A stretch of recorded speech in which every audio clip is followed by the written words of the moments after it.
scratching is more. Similarly, the mineral, the same things.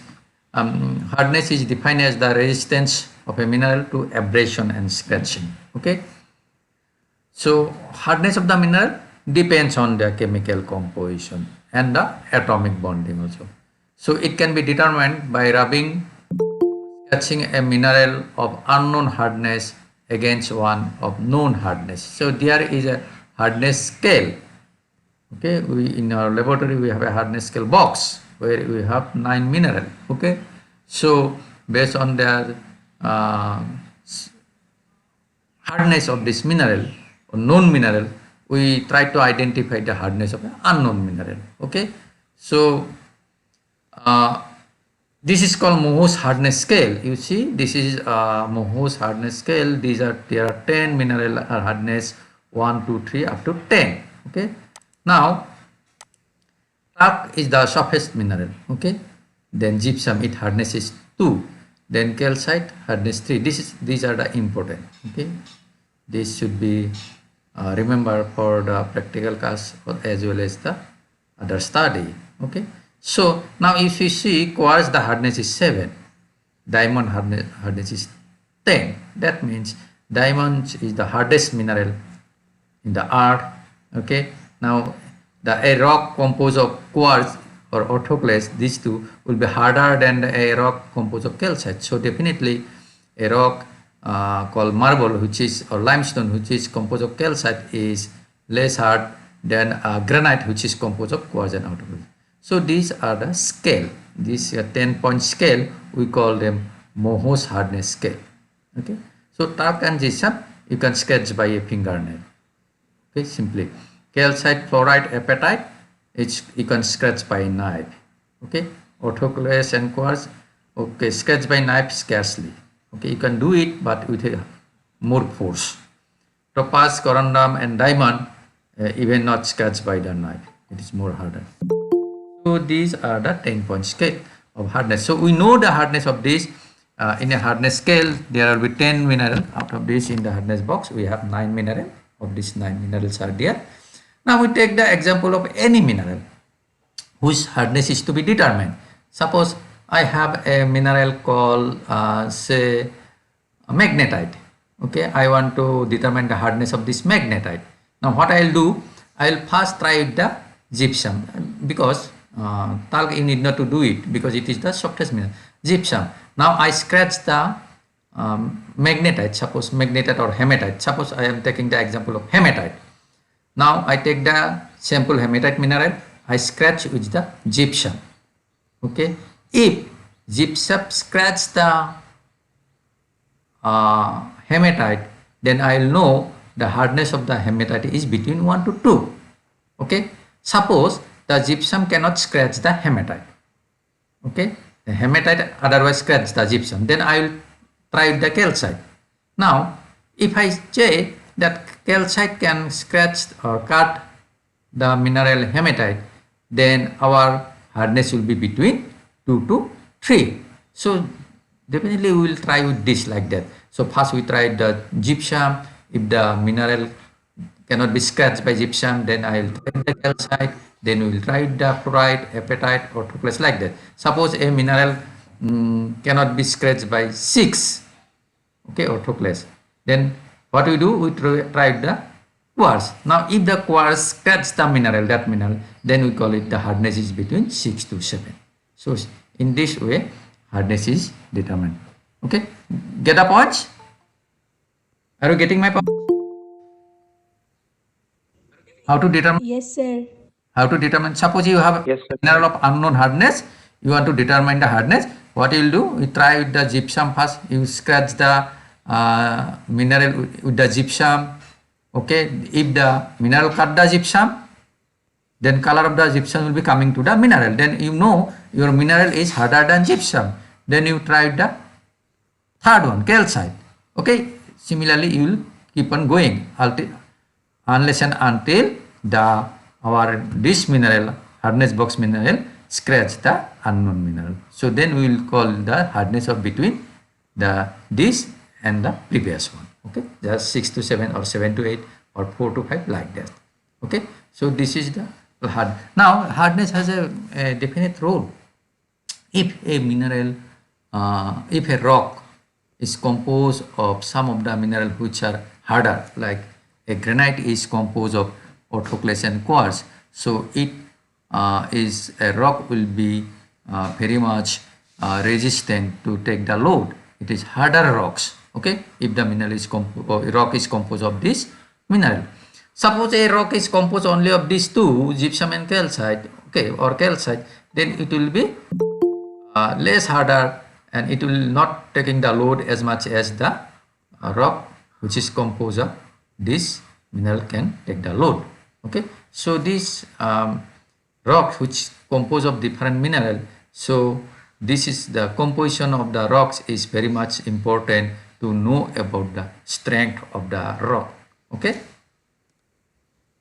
now you see diamond, no? You see diamond has a hardness 10, okay, and graphite has a hardness say almost 3, okay, nearly. So you see both the mineral having the same composition C, okay, carbon both, but diamond is the hardest mineral and graphite is a 3 to 4 hardness and it is 10. Why this? Because of the atomic bonding. So not only the composition but also the bonding, atomic bonding, which give the hardness of a mineral. So both diamond and graphite composed of carbon, but atomic bonding of diamond is different that of the graphite.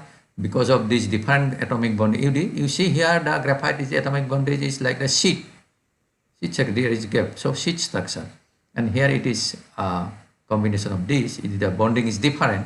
Okay, so under sufficient pressure, if you put more and more pressure, graphite is compressed into denser and harder diamond. So if you press this from top and bottom, then it will be compressed more and more. When it compresses more and more, it will become more harder and harder. Okay, so number one, hardness depends on the composition. Number two, not only the composition, it is also depends on the atomic bonding. So diamond is pure carbon as graphite. Okay, so diamond has a dense cubic structure, graphite is hexagonal structure. So because of this atomic structure, atomic bonding, you have this gap. Okay, so this is the harder mineral, hardest mineral of the earth, and this is the hardness is much lesser than the, though their composition is same because of the different atomic structure. Clear? This is one. Then what is cleavage? Next property is cleavage. So if you can break a mineral easily along a particular direction, okay, along a particular plane, then we call it mineral possesses a cleavage. So it is defined as a tendency of the mineral to break more easily with smooth surface along plane of weak bonding. Okay, suppose you strike the mineral, okay, if it can break easily, when it will be break easily, where along this direction where you have weak atomic bonding. So this weak atomic bonding will define as the cleavage. It is the cleavage is the plane of weakness. So it is parallel to some crystal phases. Okay, the cleavage can be classified as perfect, good, poor things. Okay, now we have to determine the cleavage in the laboratory class. Okay, by seeing the mineral. Some of the mineral will having one set of cleavage, some will have two sets, some will have three sets. Okay, again some of the cleavages are perfect, some are good. Okay, some poor cleavage difficult to identify, and some are indistinct. Okay, so perfect cleavage you will see in mica. What you will see in mica along the base, you have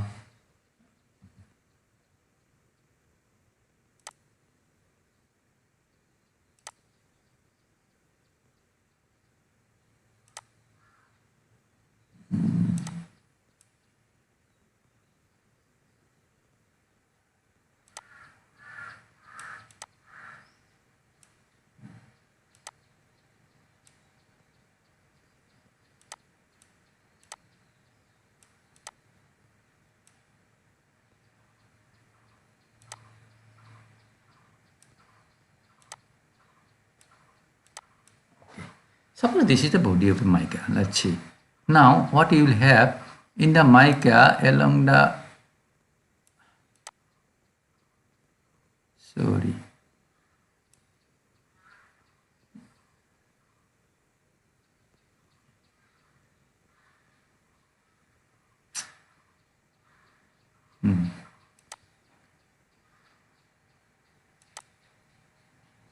then you have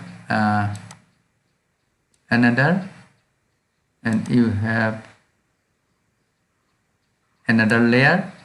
So like that you have different layer. This is the base. No? If you hit the mineral in this direction, along this plane, so this sheet will coming up. Okay, this sheet will coming up. Then you will have another sheet. Okay, so your plane. Sir, we can't hear your voice properly. Oh yeah, am I audible now? Hello.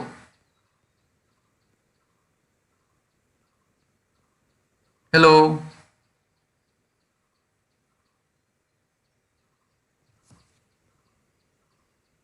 Hello.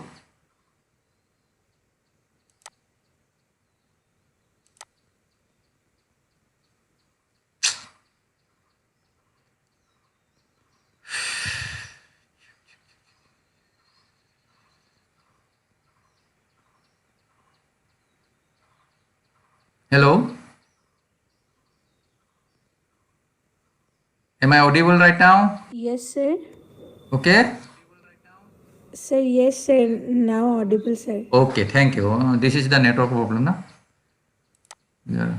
So now you see, this is one layer. Okay, I should put maybe put if I sorry,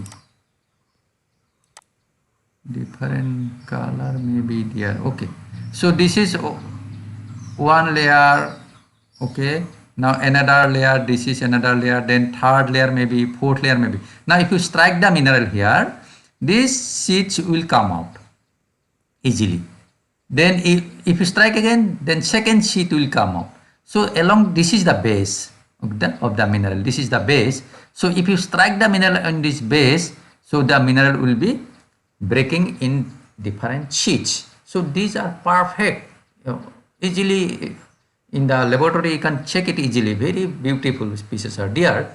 So this is the plane of weakness, one plane of weakness, no? The parallel plane of weakness. I draw this line as a plane of weakness. Now if you strike the mineral will be break along this line and one sheet will coming out.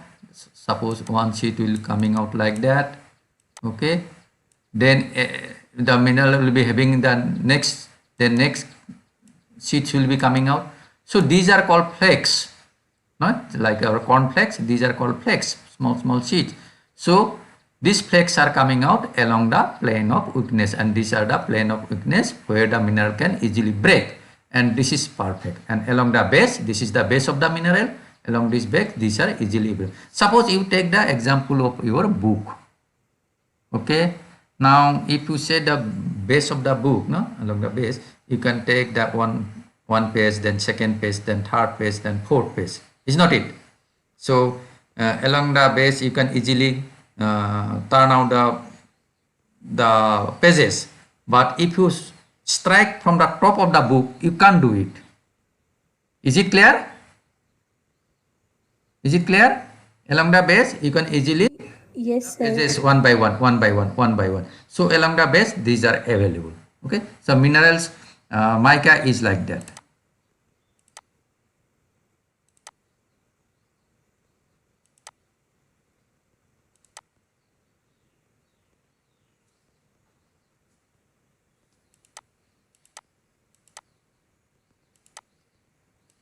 So in case of mica, you will have this perfection. So in case of quartz, you will not have any cleavage. Okay. So then fracture. Next characteristic is the fracture. So fracture, if you can break the mineral other than the cleavage direction, it will show some crystal faces. Okay. So the surface will be different. Okay. Once you break the mineral other than the cleavage direction, the surface will be different. So the nature of the surface of the mineral is called fracture. Okay, so common type of fracture are even fracture. If your surface is smooth, okay, and flat, then uneven. If your surface is irregular and rough, the fluorite is another important mineral which shows this type of rough and irregular surface. Then hematite may also show that. Then conchoidal fracture, curved surface showing concentric line like a cell. Just you throw a stone in a glass of a car or vehicle. Have you seen that? You just broken glass of the vehicle. Okay. Yes, sir. Yeah. What is it? Is just from the center point, the breaking. It is radiating towards the outer side. Is not it? Radiating towards the outer. So you can have a curved surface with some concentric line like a cell, like a bowl. Okay. This type of fracture is found in the mineral quartz, and this is called conchoidal fracture. Okay, curved surface. Then Heathcliff surface, rough surface with sharp and jagged points. Rough surface. Suppose you have a very big firewood, firewood. Then if you take the firewood, so what you see in the one surface of the firewood, you see sometimes very sharp edge is there, very sharp edge, and jagged points, jagged and sharp edges. So this type of sharp and jagged surface is found in the mineral asbestos. Okay, so in the same surface, if there is a single surface, what happens? Suddenly you will have a very sharp and jagged edges points. That is called Heathcliff fracture. Then artery fracture, smooth, soft and porous, like our bauxite kaolin. Okay, soft, smooth surface. So these are some of the type of the fracture. Then specific gravity, all of you know the specific gravity, the definition of the specific gravity. It is the ratio of the weight of the mineral to the equal volume of water. Okay. Now you see there, I just keep put, you need not to remember all these things. I just, to understand, I put this chart, you see. And our mineral, the normal rock forming mineral, you see their specific gravity is low, 2.32, quartz is 2.65. This is harder mineral. So the specific gravity is 2.6. But ore forming mineral, you see gold, silver, their specific gravity is high. Okay, so gold is a specific gravity up to 19.3, nearly 20 specific gravity. So they are having high specific gravity, mineral, and our rock forming mineral are diamond is only 3.5.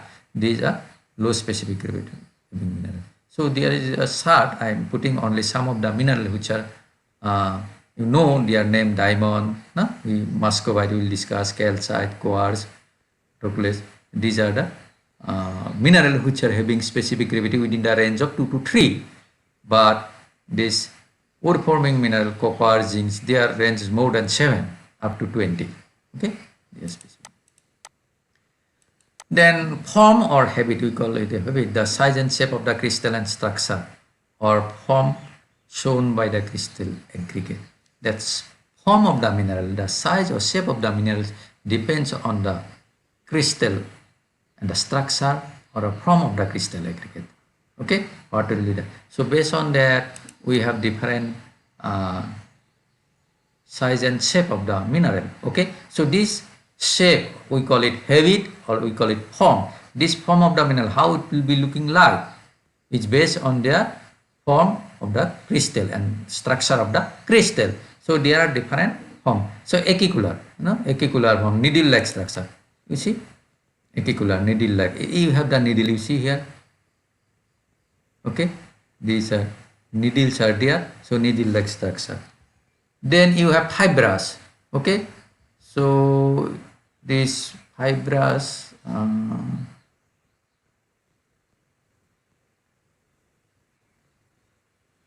this is okay. You have this mineral. These are fiber. Okay, this the mineral having the form like this. When you get a mineral like this, we call it this habit is or form is fibrous because it shows some fiber. Here it is needle-like structure of the crystal, yet fiber-like. Okay. Then foliated, as I discussed that regarding the mica, na? So like your book, no, you can take one pages, then another pages like that. This is called foliated. See, mica, if you break, you can take this flakes, one flake. This is one flake. Then you have this flake. Okay, small. You can break the mineral into different flakes. These are different flakes. You see, this is one layer. Okay, so this is one flake. If you strike, this flake will coming out. So this is called foliated. So foliated is just take the example of your book.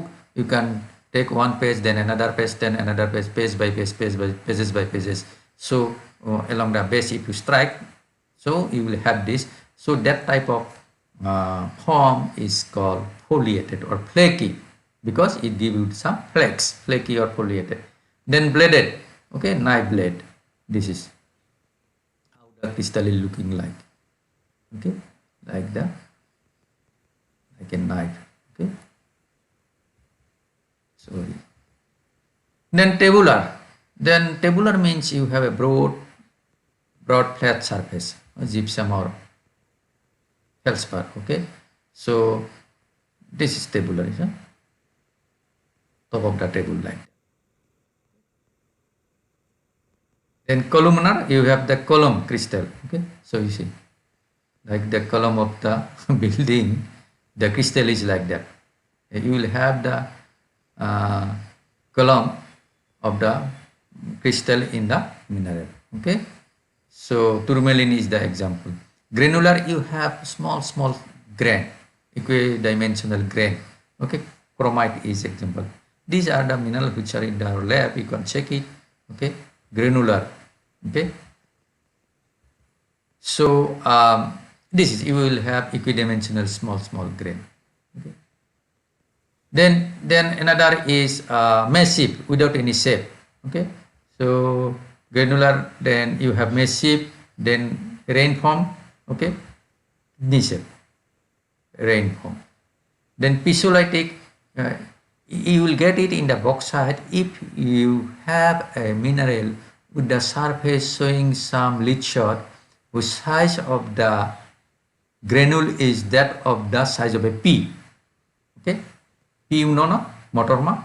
So if the size of this grains is like that of the pea, then we call it pisolitic. This is the structure or form shown by the bauxite. Okay, this is one. Then if the size of the grain is very small, that of the pinhead, okay, very small, then we call it ulitic. So this type of structure is found in the kaolin. This is kaolin, this is bauxite. Okay, this is the bauxite mineral. It appears like that. This is the kaolin. These both are made out of clay. Now this is aluminum, this is clay. So this is ulitic. And these are some of the form we call them because of the size of the structure. Okay, then crystal form, so that we just now discussed. Okay, so the crystal faces and facets that are arranged in the same symmetry. So how the crystal are arranged. Okay, so there are approximately 48 crystal form, crystal system here. So I think all of you know the different crystal system: cubic, tetragonal, hexagonal, triclinic, orthorhombic, monoclinic. Have we studied this now in earlier classes? Yes, sir. So I need not to discuss all these things now. You know all about this. So this I give you this chart now. The here cubic system, isometric, all the crystal are the crystal axis. These are imaginary axis. All the crystal axes are equal in length and at right angle to each other. No? Here in the hexagonal, all the three horizontal axes are equal in length. The other axis is longer or shorter. Then in tetragonal, the two axes, the horizontal axis are more or less equal in length. The other axis may be longer or maybe shorter. Okay, all angular 90 degrees. So these are some of the crystal system, and our minerals in the earth, they crystallize in one of these crystal system. Okay, quartz is the hexagonal system. If you check the quartz crystal, it shows the hexagonal. So minerals are crystallized in one of these 6 crystal system. Okay, these are. So you can just, as you know, as you studied earlier, I am putting this slide, you read it. Okay. So now all these crystal are depends on the atomic structure. No? So this is anion, all these are cations. So how this size of the anions and cations, okay, determined how atom packs and which ion can serve as a substitute. So size is of the ions is important. Now you see whether a mineral become unstable or stable. Suppose you have this this is anion and all these are positive cations. Okay, now this is the anions. Okay, now if the cations are arranged in this, that means it is unstable, because these cations are larger than the space. Okay, so anions are pushed apart. So when it is arranged in this way, that means this is unstable. So if the crystal structure is like that, then mineral will be unstable. Then if the cations are fit according to size along with the anions, this is the most stable. You see, it's fitting. Now if the anions is smaller but they are fitting here, this is somehow stable. This is the best one, not most stable. So this is the stable bonding, the unstable bonding. So when they are in the unstable bonding, it will break. Okay, weak bonding, it will break easily. So again, diamond, the bonding is so much, it is harder, and this is soft mineral, sodium chloride, NaCl or normal salt. So both have the same structure but different composition and different bonding. This is important. Structure may be same but bondings may be different. Okay, so their hardness value will different. This is 10. Okay, this is in the lower range, 2, 3. Same things, ionic bonding. No, halide. Now silicates structure, because the most of the mineral are silicate mineral, they are important. So they are different structure, silicate structure there, and you know all these things, I think. No, silicate tetrahedron. Okay, this is silicate tetrahedron, SiO4. Then single chain, double chain, sheet structure, frame oxide. This is a sheet structure. That is why you have the flex in the mica, sheet by sheet, sheet by, like your book, one pages. This is one sheet.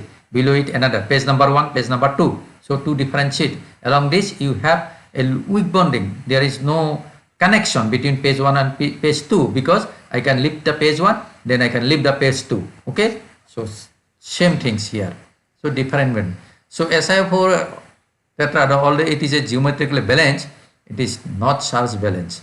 Needs ion or other tetrahedron to balance the charge. Okay. So these are the different silicate structure. As why I am discussing, we will now later on we will discuss different mineral. When we will discuss different mineral, I will go quickly giving only the different properties. So you should know what is the when I call the pyroxene, you have to have the idea what will be the structure of the pyroxene. Okay. Now rock forming minerals. Okay, so silicate minerals and non-silicate minerals. Okay, because we group it here in the 2 silicates is the most important. Consider 90% of the earth crust. You see, silicates. Okay, all the mineral. Quartz is a silicate. Now if you take some sand from the river, you will have some shining grains in the river sand that are nothing but some the broken fragments of the rocks, that means mineral quartz or mica or other. So they are silicates. So 90% of the earth crust more or less is composed of silicate mineral. That is why important. Other groups, the oxide, sulfide, they are only considered only 10%. Okay. So silicate minerals can be subdivided into different groups, no? Feldspar group, pyroxene group, amphibole groups, mica groups, and other silicate minerals. The quartz is another silicate minerals, not a group. So these are some of the important groups we will discuss. There are lots of groups. Okay, so we'll discuss only these groups shortly. Then their atomic structure. Okay, their atomic structure may be nesosilicate, saurosilicate, crystosilicate, ionosilic. These are different atomic structure. Okay, so these are different atomic structure. Okay, so how the cations and anions arrange themselves. No, phylogenetically it is. You see, this is different from this is cycle. Okay, this is ionosilicate. This is different structure. So based on their crystal structure, then the strength of the minerals will be depends. Okay. The non-silicate minerals, as we earlier discussed, oxide, carbonate, sulfate, sulfite, alloys, okay, and other minerals. So, as we discuss, silicates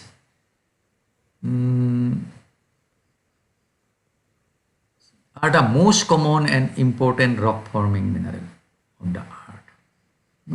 Whatever the minerals we discuss, you will see all of these minerals are most of the minerals are silicates.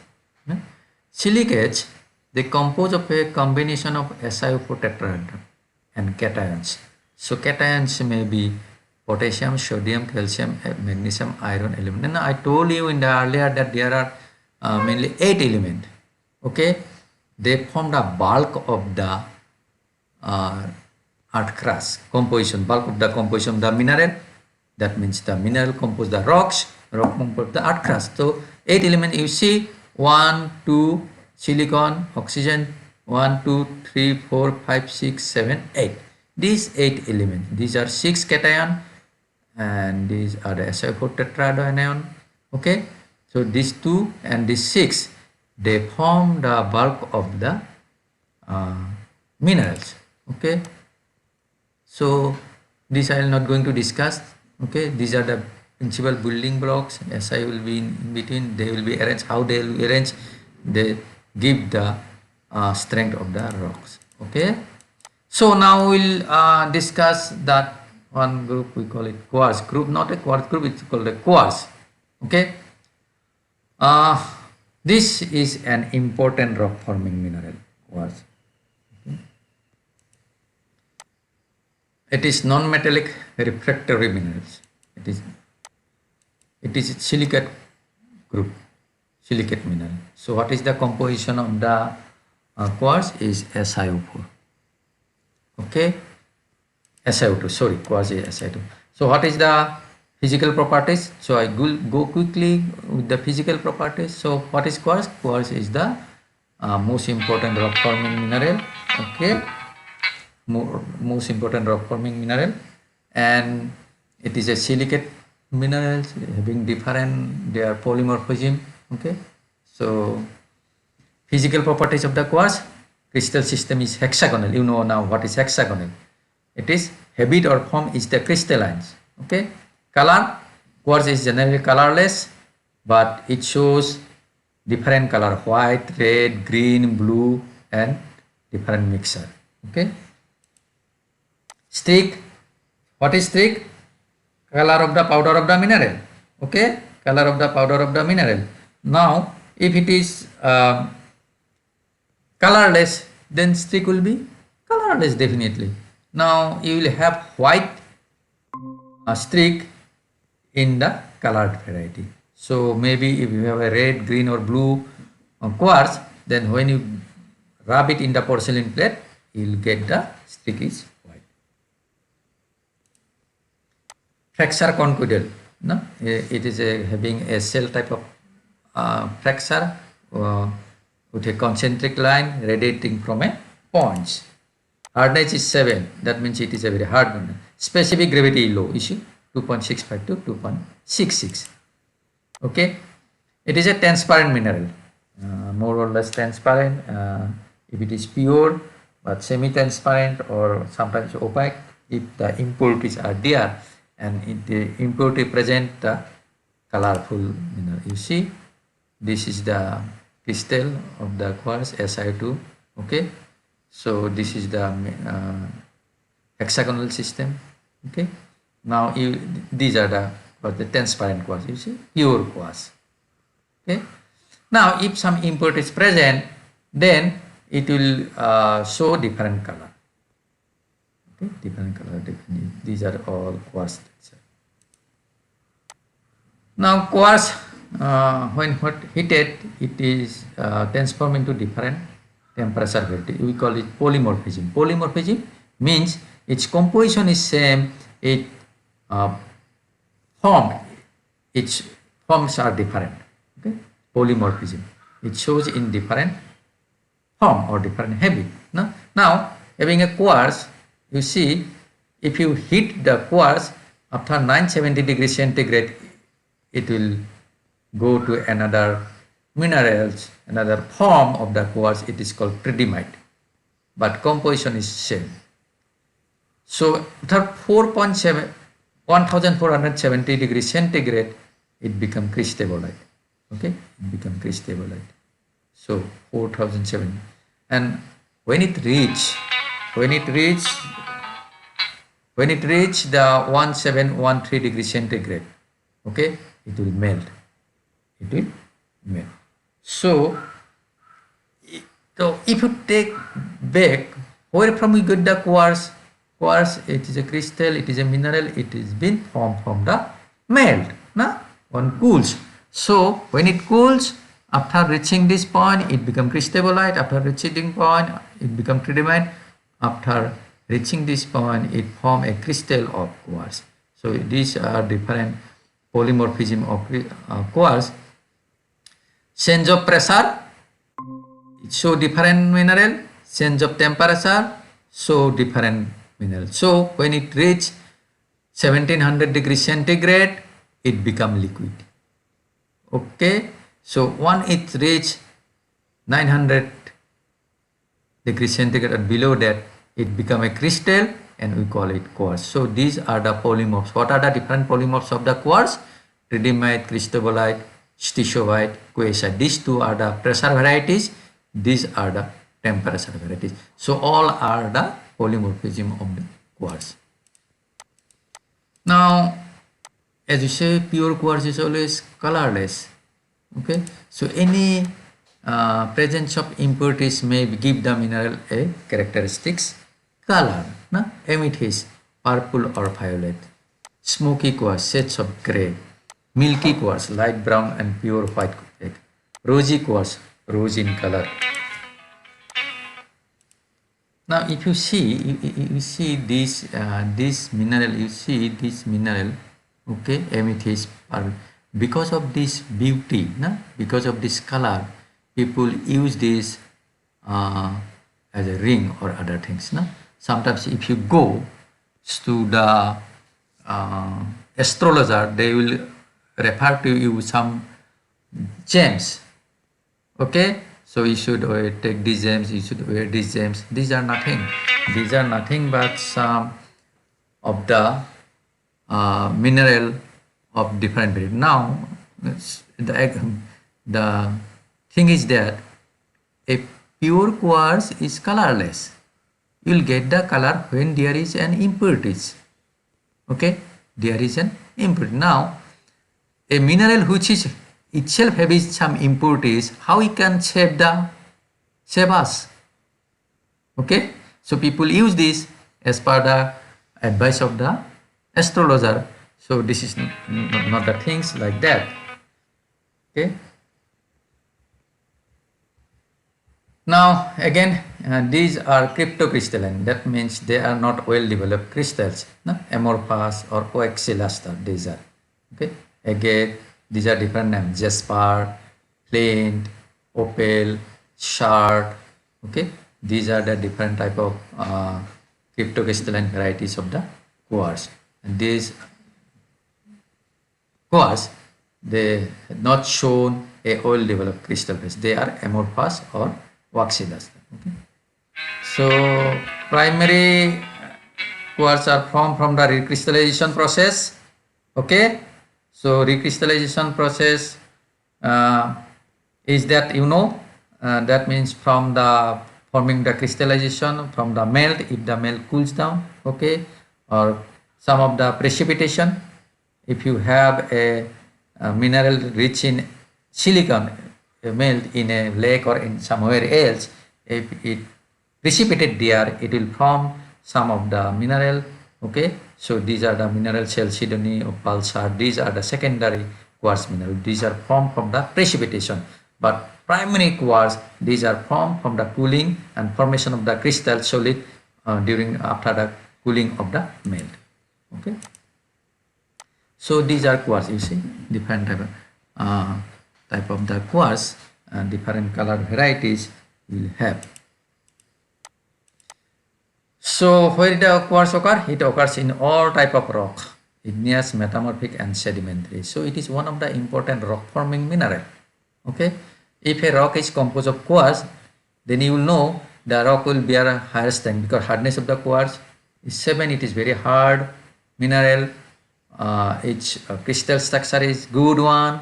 So any rock, it's composed of quartz, mainly of quartz. This will be the provided it has been not subjected to any other fracture or compression or other fold or structural weakness, then the rock always offer a good load or offer a good strength to any of the structure.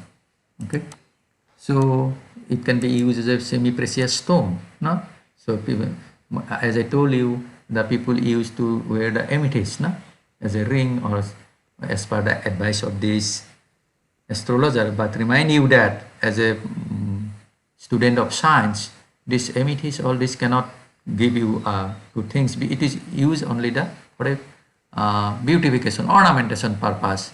Okay, earlier people use it as an ornamentation purpose. They went to the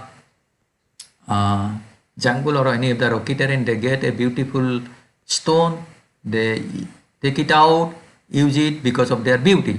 Now some of the person try to get the business out of this. Okay, so amethyst is the color variety of the quartz because of the impurities. It has itself its impurities, then how can it purify you? This is the point. Okay, so this quartz can give you the sand, okay, in the construction purpose, because the sands which you have, they are the broken fragments of the mineral used as a abrasive in the industry. Okay, as you know, quartz watches, okay, used in the, and piezoelectric crystals for frequencies that it can be used in the electric devices also. Quartz a lot of use. Quartz is also used for microscope also. So as a civil engineer, as you know, a rock which is composed of quartz and other minerals will be there.